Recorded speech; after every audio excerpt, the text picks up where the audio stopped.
Hi everybody.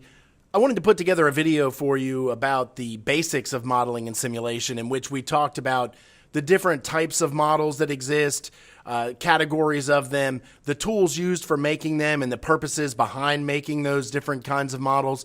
And I wanted to do the same thing for different types of simulations. So this video is going to have some good vocabulary for you and just help you sort of wrap your head around what is done in the world of modeling and simulation today. So I hope you enjoy this, and you're going to have some assessment on this video later, so make sure you take some notes and are just aware of the different topics that I talk about, and it'll help you going forward to use the different skills you're going to develop in this class using Unity 3D, Maya, and the other tools that we use here in modeling and simulation. So without any further ado, here we go. Modeling and simulation refers to the use of physical models, mathematical models, or other logical representations of things as static models, or their use as the basis for simulations, which are methods for implementing models over time. Doing this develops data that can assist in making managerial or technical decisions. A model is a representation of a system. The model is a composition of concepts which are used to help people know, understand, or simulate a subject the model represents. Some models are physical objects, like a toy model which may be assembled and may be made to work like the object it represents. Other models represent things conceptually. Examples of these non-physical representations might be flowcharts that model a computer program's behavior, or mathematical models of financial matters. Now let's take a look at 5 different types of models. They are physical, virtual, conceptual, mathematical, and process models.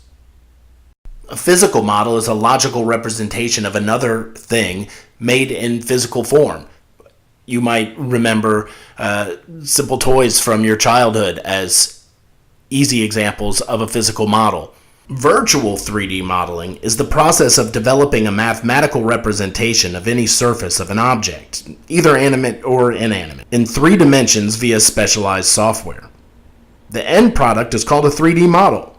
Virtual models can be displayed as 2-dimensional images through a process called 3D rendering, or used in a computer simulation of physical phenomena.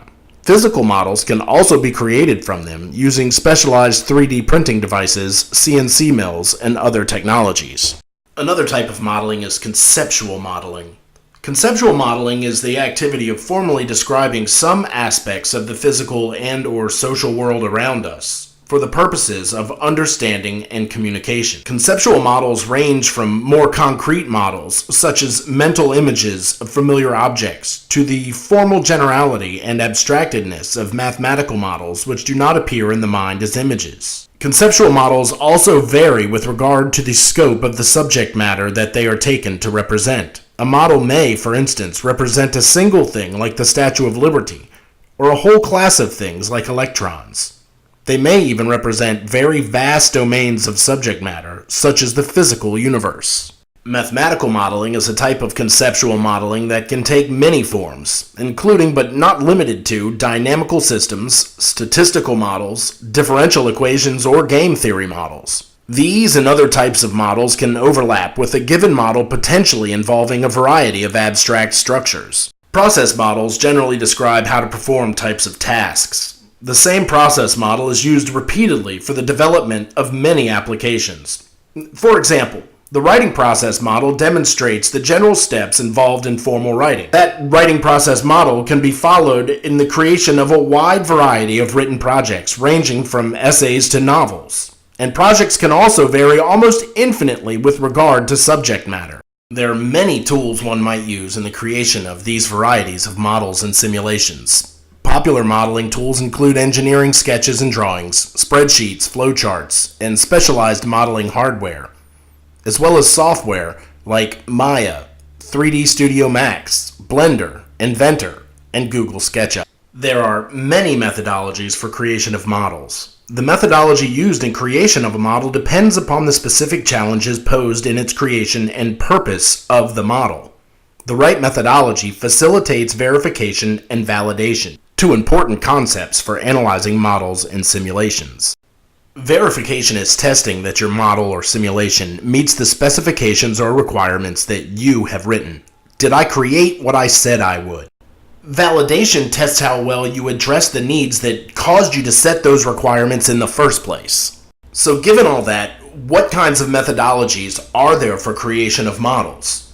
Let's take a look at some examples. Keep in mind that the distinction between modeling and simulation can at times be a bit blurry. The first methodology we'll talk about is a modeling process which uses math, and it's called stochastic modeling. It estimates probability distributions of potential outcomes by allowing for random variation in one or more inputs over time. The types of potential outcomes and probability of them occurring are derived from a large number of simulations known as stochastic projections. Let's look at stochastic modeling in action by modeling a simple dice rolling game stochastically.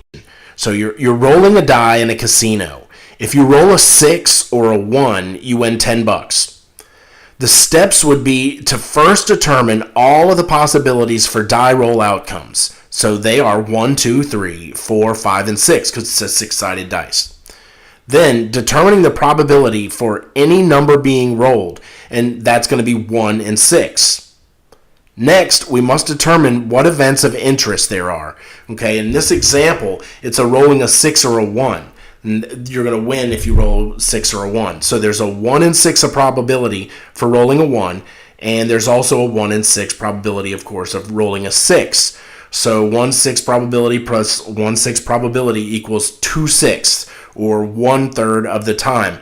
Therefore, you use stochastic modeling to estimate that there is a 1 in 3 probability of an event of interest occurring. The event of interest is, of course, you winning, and that means that there is a 2/3 probability of you losing when you gamble in this example. This is a stochastic model because you estimated probability distributions of the winning or losing potential outcome in this example by allowing for variation of the input, which is the number rolled by the player on a six-sided dice.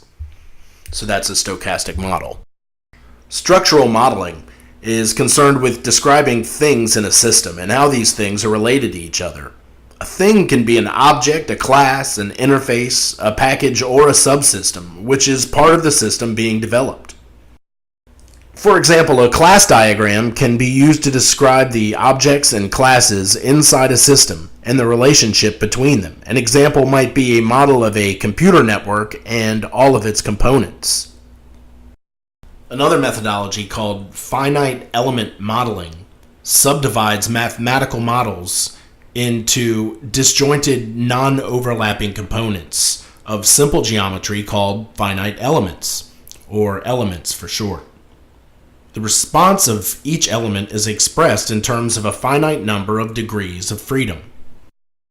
The response of the mathematical model is then considered to be approximated by that of the discrete model obtained by connecting or assembling the collection of all those elements. It's easy to visualize an engine, bridge, building, airplane, or skeleton is fabricated from simpler components with a given range of motion. Finite element modeling is the methodology for doing that. Another methodology is multi-resolution modeling.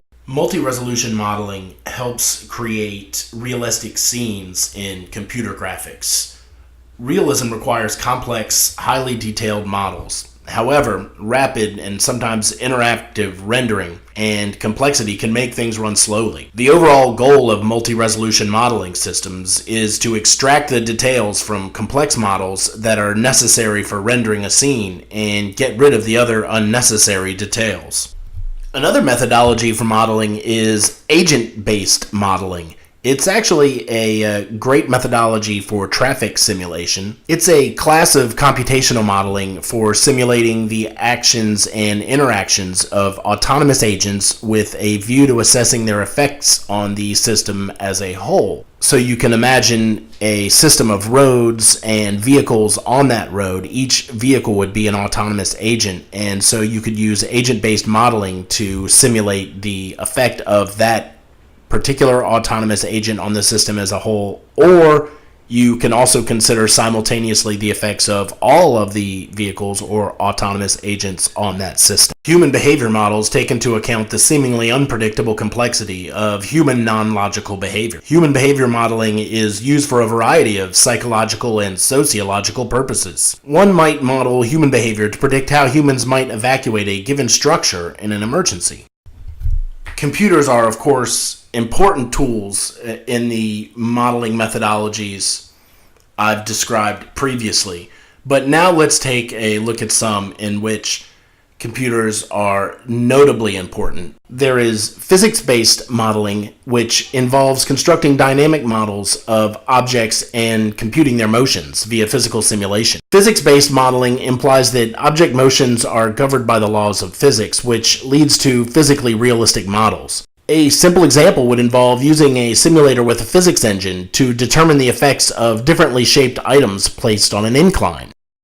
Another methodology that leverages the brute strength of modern computers is Monte Carlo simulation. Monte Carlo simulation is a computerized mathematical technique that allows people to account for risk in quantitative analysis and decision making. Monte Carlo simulation performs risk analysis by building models of possible results by substituting a range of values for any factor that has inherent uncertainty. It then calculates results over and over, each time using a different set of random values for the probability functions. Depending upon the number of uncertainties and the ranges specified for them, a Monte Carlo simulation could involve thousands or tens of thousands of recalculations before it is complete. Monte Carlo simulation then takes all of the results from all of the various recalculations and produces distributions of possible outcome values.